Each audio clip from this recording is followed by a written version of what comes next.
Bloomberg Audio Studios. Podcasts, radio, news.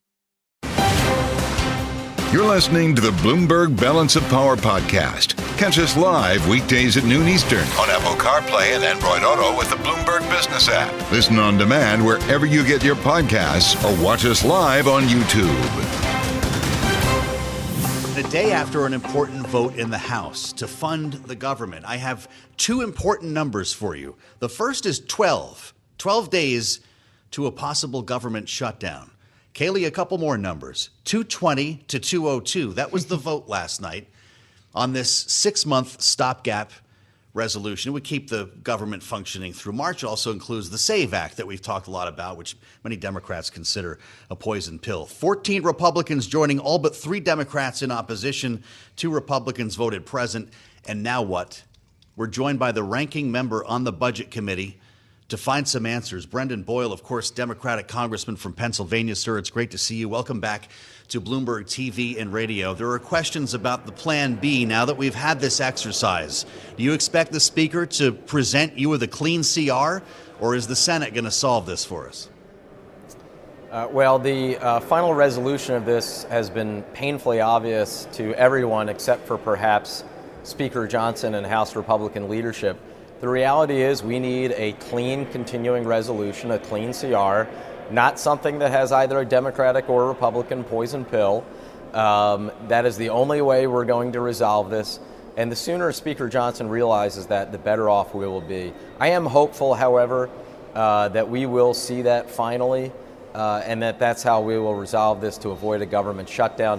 It might not be a 6-month CR the way the Speaker would want, but at least until the end of the year, which has been past practice many a time over the last decade.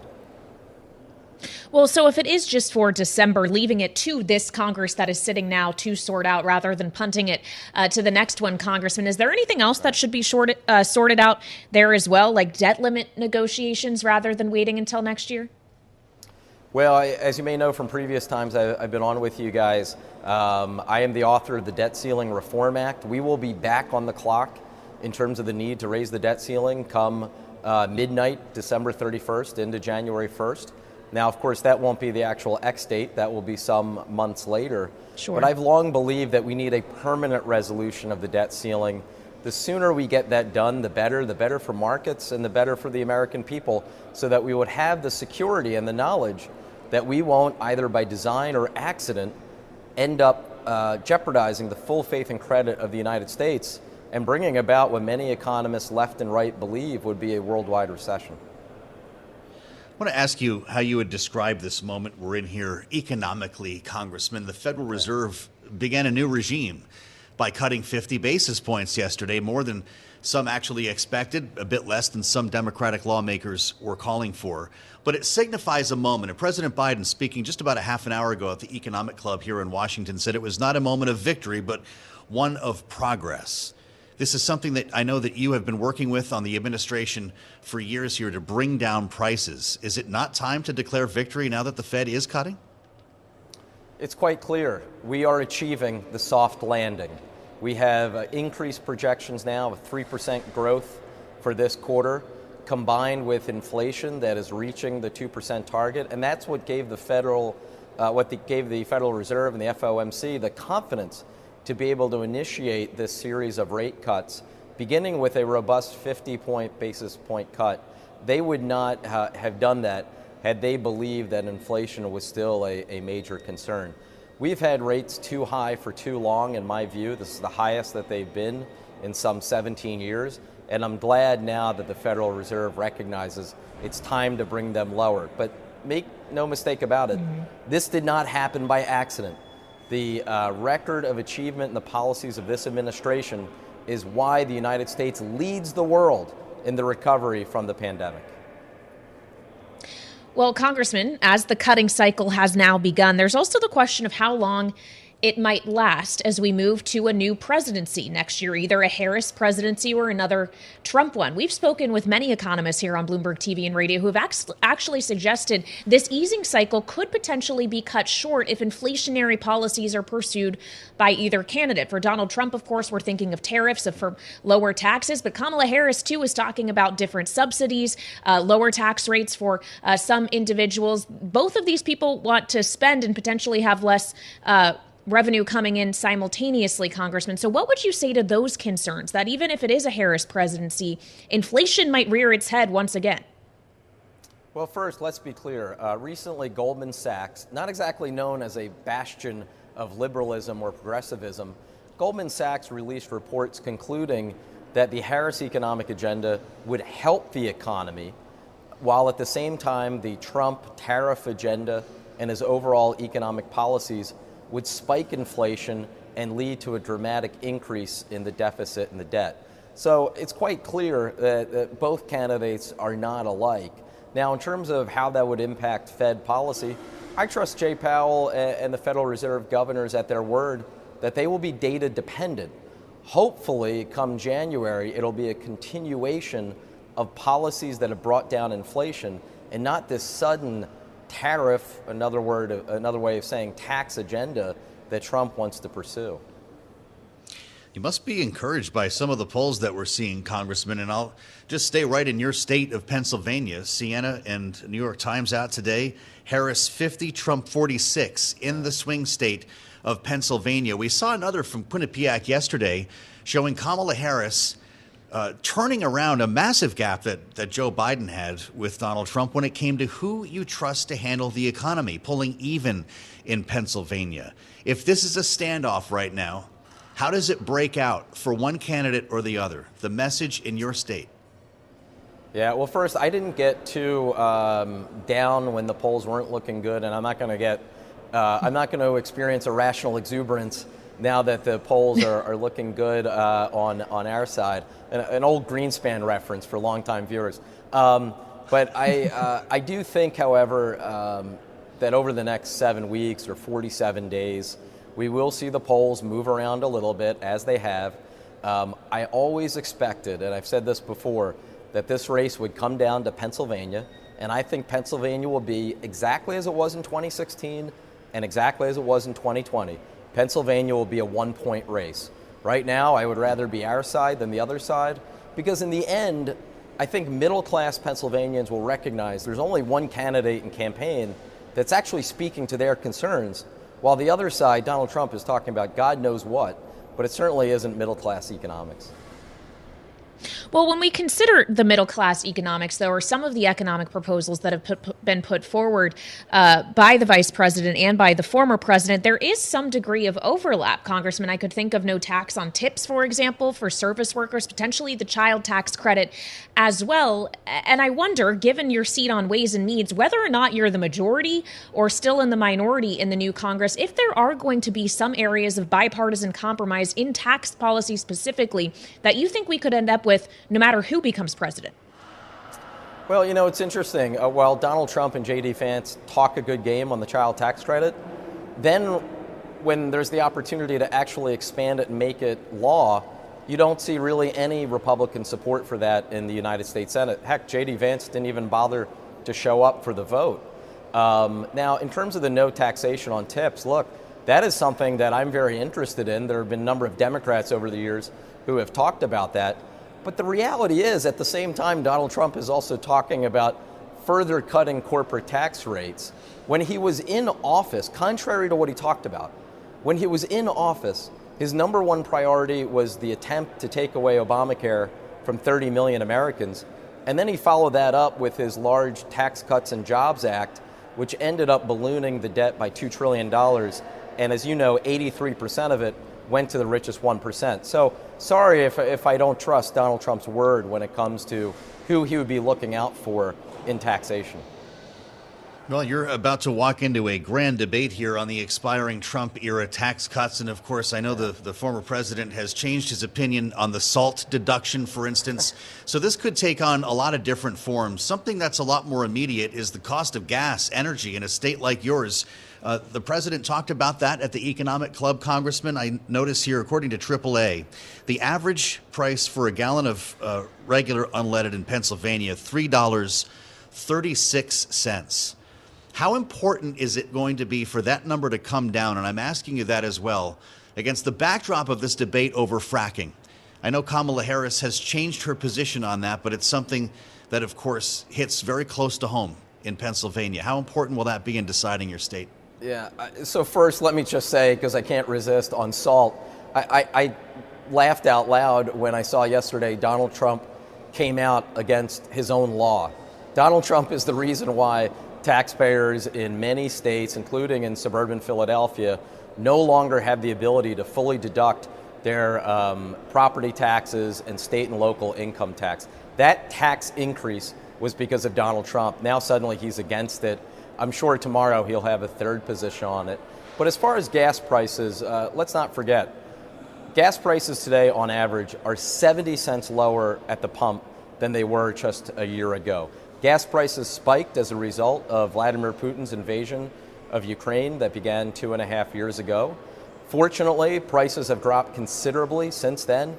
And today, the United States of America leads the world in energy production. We literally lead the world in oil production. I think that part of the story probably hasn't gotten out the way it should. I would fully expect a President Harris to continue pursuing a balanced approach when it comes to energy, addressing our short-term needs, while at the same time recognizing our medium and long-term needs to finally address the climate change crisis. Well, Congressman, I know we've discussed this fracking question with you before. We did so at the convention in Chicago when we saw you there. And you said that politicians and leaders like Kamala Harris should be allowed some evolution on the issues. And you think she ended up in the right place with fracking. She, of course, says that she would no longer ban it. I just wonder if you really believe that that has fully resonated in Pennsylvania, or if the attacks of Donald Trump on that issue are actually breaking through.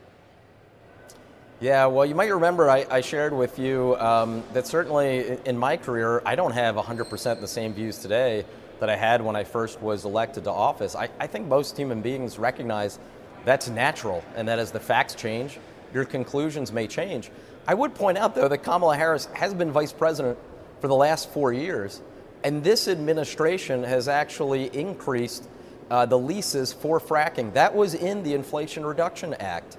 Natural gas is at an all-time high in terms of production in Pennsylvania in 2023. That breaks the previous record, which was set in 2022. So she has a record that you can point to say it's not just what she's saying today. She has actually backed this up with her actions, not just her words. All right, Congressman, always great to have you here on Bloomberg TV and radio. Thank you so much for joining us live from Capitol Hill on this Thursday. Congressman Brendan Boyle of the key swing state of Pennsylvania. You're listening to the Bloomberg Balance of Power podcast. Catch us live weekdays at noon Eastern on Apple CarPlay and Android Auto with the Bloomberg Business app. You can also listen live on Amazon Alexa from our flagship New York station. Just say, Alexa, play Bloomberg 1130. We chart our course on this little Friday. Yes, welcome to the Thursday edition of Balance of Power. I'm Joe Mathieu in Washington. With much going on today, Joe Biden is talking to the Economic Club of Washington a little over an hour from now. We'll get there. We'll bring an ear on that speech and walk you into the room to see if we hear any news. As we follow the candidates themselves, Donald Trump resting up after a big night, Long Island, with a big night in the Coliseum. And Kamala Harris today heading from Michigan, back to the swing state of Michigan, the state that may well decide this election on the issue that is expected to decide this election. That's the economy. And so reach under your seat right now. Reach under your seat. Make sure there isn't a free car under there. Yes, she's appearing with Oprah. I make not reference, of course, to the many tax exemptions that we've heard from both campaigns, but no, Oprah is going to be holding forth in what's described as a virtual campaign event with Kamala Harris, and they are doing it not by accident from Michigan. That'll happen tonight, 8:45 p.m., I believe. Do I have that right? We'll get that for you in just a second. 8 p.m., forgive me, the virtual event with Oprah. And yes, that's right, CC, you get a vote, and you get a vote. I mention all of this on a day that we get a lot of new polling here. And this is interesting because it comes after the Quinnipiac poll yesterday that showed Kamala Harris catching up to, if not passing, Donald Trump in what was really a statistical tie in the 3 swing states that matter: Michigan, Pennsylvania, Wisconsin. Here we go. New York Times, Siena, Pennsylvania, Kamala Harris 50, Trump 46. Marist out with new statewide polls on those 3. Harris leading Trump in Michigan, 52 to 47. In Wisconsin, 50 to 49. In Pennsylvania, they're tied at 49. Within the margin here, certainly. And I want to add one more from Morning Consult. 46% of voters, this might be the most important number that we hear today, say they trust Kamala Harris to handle the economy. The same share as Trump. That number was 41% when Joe Biden was in the race. And yeah, I'll add one more log to the fire. Financial Times, University of Michigan Ross School, Harris a slight edge over Trump when it comes to the economy. Now remember, we're coming off the Fed meeting yesterday. The wealth effect, the psychological effect of this market rally, you put this all together, and I can't wait to see what the Bloomberg swing state poll says, because we're in the field right now on this one, not just post-debate, but post-Fed. And for our audience here at Bloomberg, that is, of course, extremely important. Now, as we consider where we are here in the grand scheme, a conversation that we had promised you on Balance of Power, live from Washington with an eye, of course, on Michigan. Nancy Kaffer is the editorial page editor at the Detroit Free Press, and back with us on the program. Nancy, it's great to see you. Sorry for the shower of numbers, but we live for this stuff, and when it comes to the economy, we have seen a pretty remarkable turn, and I wonder if you're feeling that on the ground or hearing that from people in the swing state of Michigan. There's just, instantly when the ticket switched, there was a huge surge of excitement around Harris's candidacy that just hadn't been there for Biden. And the question, of course, was, would she be able to sustain and build on that over from the time of July till the election? The big advantage here is that it's a pretty short amount of time to kind of keep something going. But we're starting to see some movement in the polls. I would say that after 2016, I kind of got out of the business of making predictions about what's going to happen here. And if anyone tells you they know, don't believe anything they say. It is going to be close here. But the polls are definitely, our last poll prior to the debate had her up by 1 point, which is a big shift from, I think our last poll with Biden on the ticket had him down by an astounding 13 points. So we're starting to see some movement. You mentioned some of those polls that show her with a substantial, like a lead outside the margin of error. Either, this game better than I do.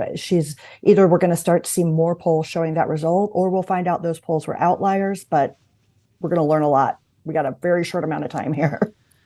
We do. It's a short window, but I have to admit, we're starting to find some continuity in these polls here, at least in terms of direction. I think we can both admit here, but I want to know more about what's happening in Michigan, because there were pockets of the progressive Democratic base very upset with Joe Biden, and it had a lot to do with Israel. I don't know if Arab American voters in Michigan have changed their tune on this, but this is a big deal for Democrats right now, particularly as we see Israel potentially open a new front to the north with Hezbollah. We're going to talk more about that later on this hour. But there was a real protest vote in Michigan. Nancy, what about now?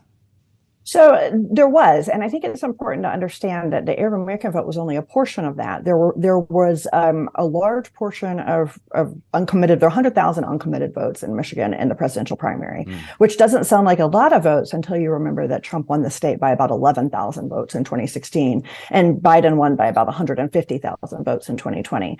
So 100,000 votes, while it might not be a significant percentage, I'm a lot more interested in raw numbers right now, given the last 2 cycles. So we saw that uncommitted vote, not just in Wayne County, where the Arab American population is centered, or in Oakland County, where there's still a significant population, but smaller.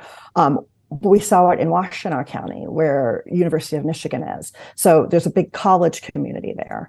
We saw it in counties actually across the state where there isn't a significant Arab American population and where there isn't like a large progressive campus population. So that is fascinating to me. And I think there's a lot of tension and indecision in the community about what the best thing to do this fall is in the Arab American community specifically. There's no one I've talked to really believes that Trump is going to be better on Gaza. This is what the folks are concerned about, is the humanitarian crisis in Gaza and civilian deaths. I don't think anyone thinks Trump is going to be better on that, but there's a hard stop for people who feel that Harris has been complicit in an administration that hasn't done anything to stop or put conditions on the use of arms sales, or was kind of late calling for a ceasefire. And for some folks, it's just kind of a moral hurdle that they're struggling to get past. And I think there's a lot of real genuine conflict and angst in that community. And I don't know how that's going to sort out. Well, that's a very thoughtful answer, which makes me think that this is still a very real story here. I wonder if it's something that Kamala Harris talks about in her virtual event later, because yes, Oprah is coming to town, and I'm curious about the Oprah effect, if there is one. Nancy, remember the impact that she had on Barack Obama's campaign, but there's new polling out from Monmouth University, and I'm guessing no one's going to stop down to talk about this today, other than yours truly. Just over half of American voters, 53%, approve of Taylor Swift getting involved in this campaign and encouraging her fans to vote in the upcoming election. That means a lot of Americans don't, and we're seeing a pretty steady decline among independent and Republican, not a surprise, voters in their impression of Taylor Swift encouraging her fans to vote. Does Oprah help in Michigan? So, yeah, Oprah's very popular. You might have heard that.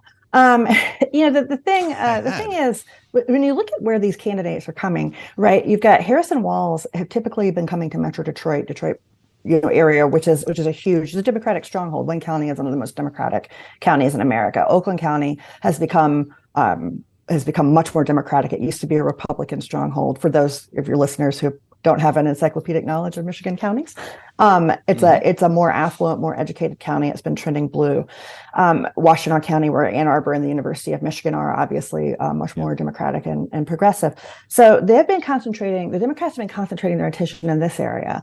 The Republicans have been coming to more rural, more outstate places. So these guys know where their votes are, right? And there's roughly, Michigan is roughly split, and this is a turnout game. This is who can get people out to the polls.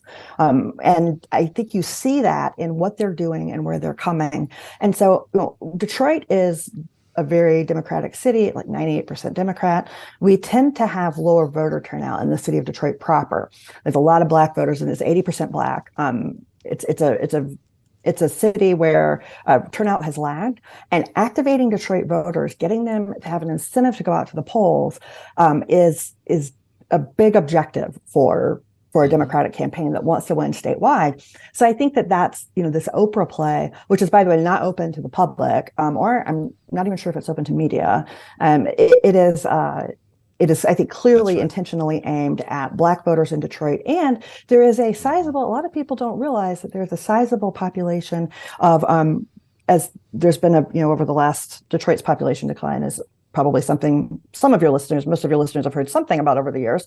But a lot of Black Detroiters have moved out to suburbs. And so there are a lot of suburbs that are now majority Black. So when we also talk about the Black vote in Michigan, it's not just Detroit. There's a broader swath.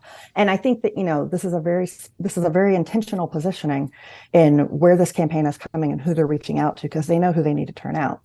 And I think that the Trump-Vance campaign is doing the same thing. They've got to excite those more rural, more ex-urban voters in historically red counties. With The View from Michigan, we're spending time with Nancy Kaffer at the Detroit Free Press as part of our conversation today on balance of power.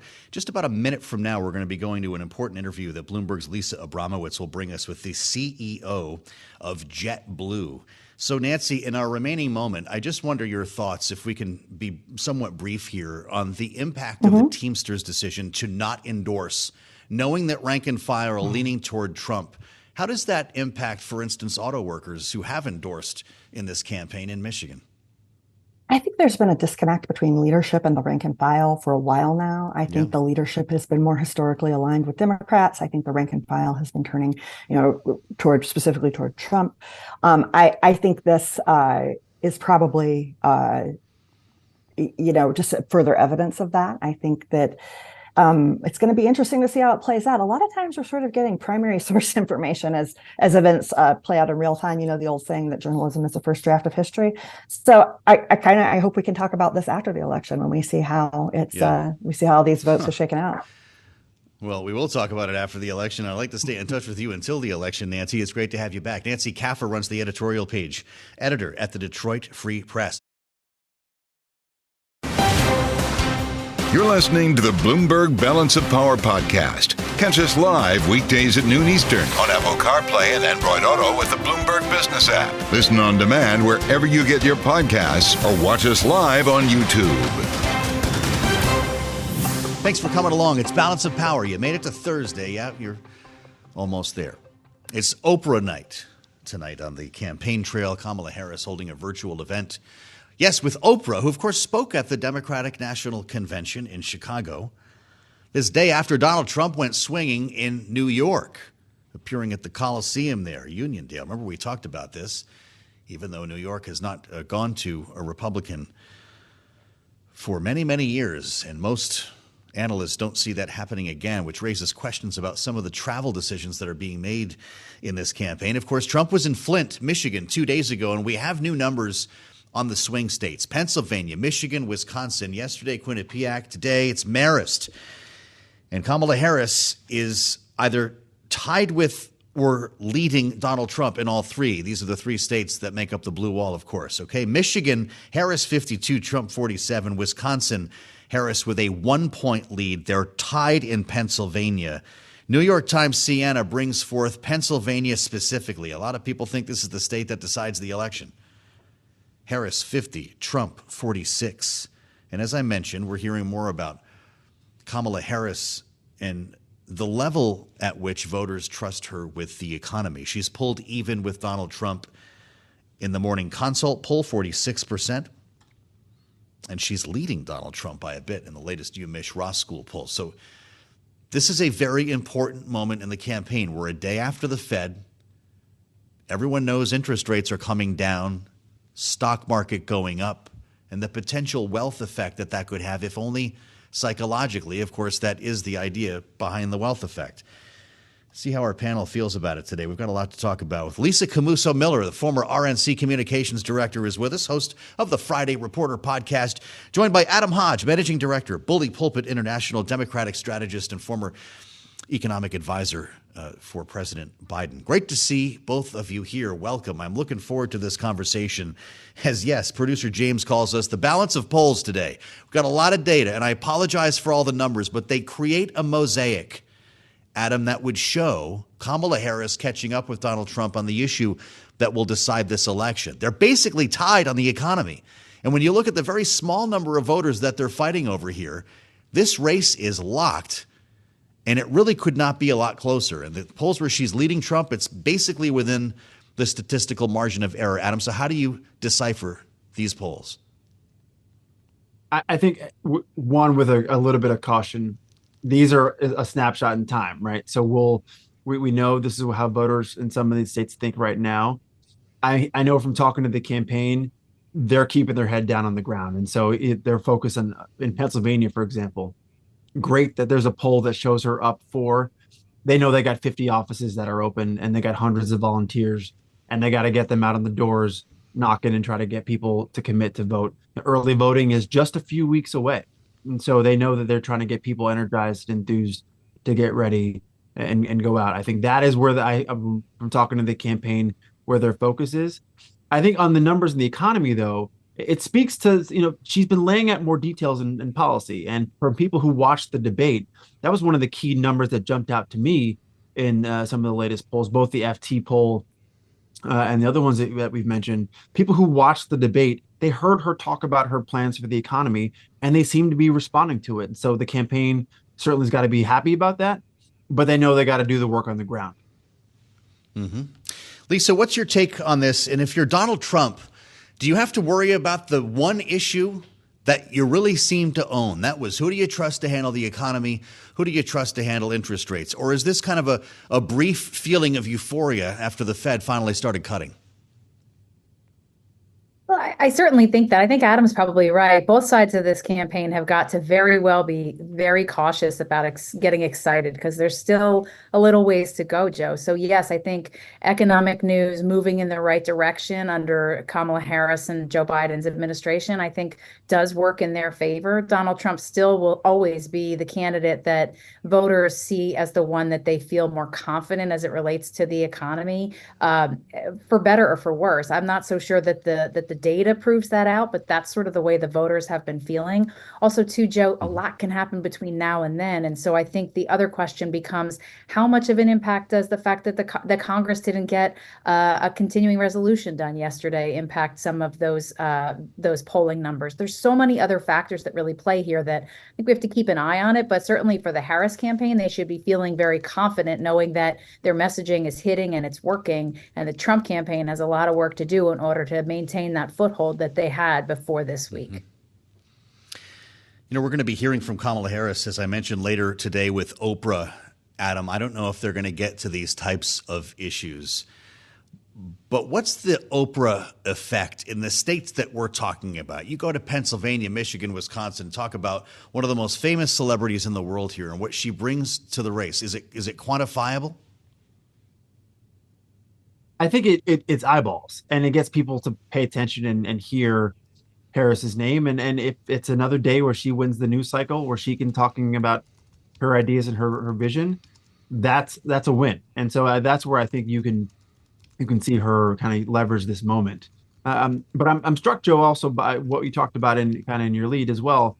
You know, Trump campaigning in Long Island, not exactly a presidential battleground, but you saw last week Harris went out to Johnstown and Wilkes-Barre in Pennsylvania, not traditional Democratic strongholds but in a true swing state, trying to ramp up her margin or shrink the deficit that she will have with Trump in some of those areas. And that's just a key strategy for the campaign.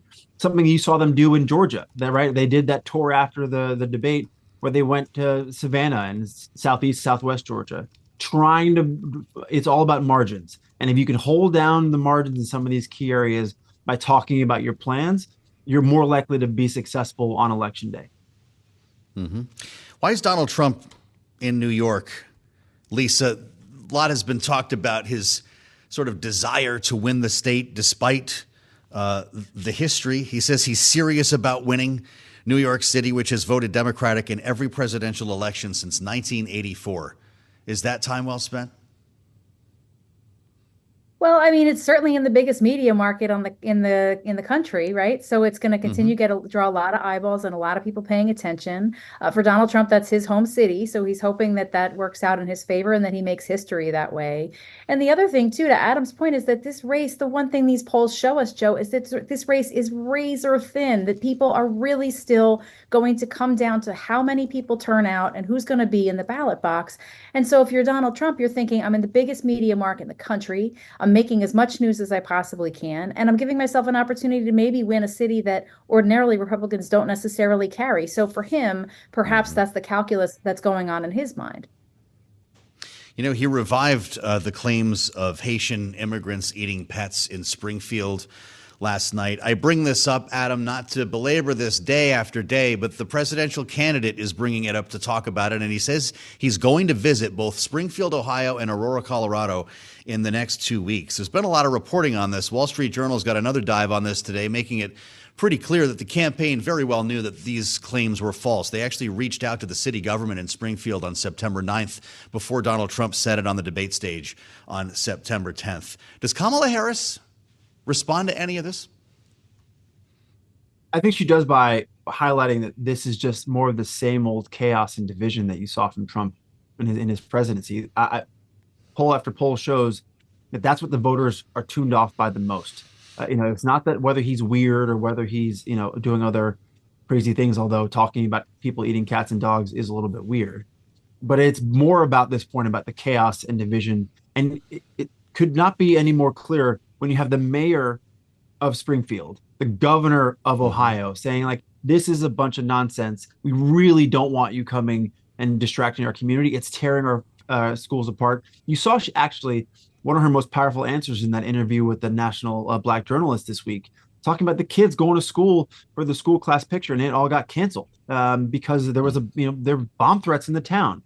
That's the type of chaos and division the American people, quite frankly, they just don't have any patience for and don't want any part of. Lisa, I don't know if you heard the chant last night inside the Coliseum. Save the cats. Remember, lock her up. Now we're doing save the cats. What's that doing for the message on the economy for a campaign that was leading on that front? I mean, Joe, to me, this is just another silly gimmick that does definitely keep people paying closer attention to what Donald Trump will say next. And so whether or not that there is genius in that tactic, or if that is just plain bizarre to all of us that are digesting it every day, I'm not so sure. But the one thing I will say is that Donald Trump continues to be followed and paid attention to by those who love him and those who hate him. And that continues to keep the spotlight on him, regardless of how ridiculous this theme is that he's talking about. Well, I'll tell you what, if he decides to visit either of those towns, that's going to be quite a splash, Adam. Consider the logistics. You worked in the White House. The type of security that Donald Trump now has is on the level of a sitting president. He's got the full complement. What would it mean to roll into Springfield after all these bomb threats with the full Secret Service entourage? I mean, it's a huge upheaval whenever one of these candidates travels. And I think, again, that's why it struck me that the Republican governor of Ohio and the city manager, the mayor of Springfield, have just asked them just to stop it, to tone it down. And it's not true. It's tearing apart the fabric of the city. And even, some of the underlying issues were the frustration in the town of Springfield around the increase of immigrant population in the town. I've struck by some of the family members who actually were most affected by it calling this out and saying it's tearing apart our community, and we just shouldn't stand for it. So I think it has a risk of backfiring. I think the Harris campaign certainly is talking about how President Trump wants to divide us, and that she's the new way forward of trying to bring people together. It plays into her hands in many ways, but I think she's got to stay focused also on what her economic vision is for the country, and that's where I think you'll see her talk about in the event with Oprah tonight and over the next 46 days. We're going to be listening, of course, to that event as we do both candidates when they're in the field. It's 8 p.m., I believe, Eastern time. Oprah. This is virtual, though. Prime time. There's a crowd for this, so I'm not sure how that's going to go. You're listening to the Bloomberg Balance of Power podcast. Catch us live weekdays at noon Eastern on Apple CarPlay and Android Auto with the Bloomberg Business app. You can also listen live on Amazon Alexa from our flagship New York station. Just say, Alexa, play Bloomberg 1130. We want to get some more expert analysis on this now, and we turn to Jennifer Kavanagh, who is Senior Fellow and Director of Military Analysis at Defense Priorities. Welcome back to Bloomberg TV and Radio, Jennifer. I'd love to begin with you on the point that Dan was just alluding to. The question here, frankly, of Israel's capacity to fight a war on multiple fronts. If this is where it goes, if Hezbollah is the better armed and better prepared adversary, perhaps more so than Hamas, which they've been fighting now for nearly a full year, is Israel really ready for this, or does it want to avoid it? Well, a wider war isn't in anyone's interest, including Israel's. Hezbollah has 150,000 ballistic missiles, 150,000 missiles, including ballistic missiles, that can strike major Israeli cities. So the threat from Hezbollah is significantly greater than the threat from Hamas, and the casualties would be much higher. If you remember, Israel fought a war against Hezbollah in 2006, and it did not go well for Israel, although they did end up victorious in the end, or as victorious as they could be. So it's definitely not in Israel's interests. It's not clear that they would necessarily achieve their objectives. It's also not in Hezbollah's interest to have a wider war, which could potentially put some restraint on any retaliation that they might have. Well, you mentioned the ballistic missiles here, and that's quite a bit all on its own, Jennifer. How do you contrast Hezbollah as a fighting force and the type of strategy that the IDF would have to employ to be very different than going after Hamas in Gaza? Absolutely, it would be. I mean, the first real challenge, I think, would be coming from the air. Because they have such a large missile arsenal as well as these ballistic missiles, they can saturate Israeli air defense. And that will allow them to get some missiles through. So that's the first real challenge. The second is that Hezbollah is a much bigger group, a much better armed group, just in terms of other types of weapons that they have on the ground. So any type of ground incursion would also be much more difficult. And you have to believe that the Hezbollah fighters have built fortifications and booby traps and other types of challenges that Israeli soldiers that would face were they to launch a larger ground invasion. So I think what's more likely is that you might see smaller raids. I think the main goal of what we've seen in Israel and Lebanon over the past couple of days has been to really put pressure on Hezbollah and to show not necessarily that they're planning a large ground invasion, but that this will be the focus of Israel's political and military pressure to try to get some sort of buffer and force the issue to be able to move the Israelis back into their homes in the north. Well, of course, Hezbollah and Hezbollah's chief in a news conference today essentially said that Israel won't be able to do that until the war in Gaza ends, that the attacks on Israel will not stop until the war in Gaza stops. Jennifer, are we any closer to that actually becoming reality? What does this do to the conversations around a ceasefire? I mean, I think honestly it makes it less likely because I'm just really not sure, and I think many other analysts share this view, that it's just not clear what Hamas gains from a ceasefire at this point. Most of the infrastructure in Gaza has now been destroyed. It's not clear that Hamas is suffering any more major costs. They have survived and they probably will survive.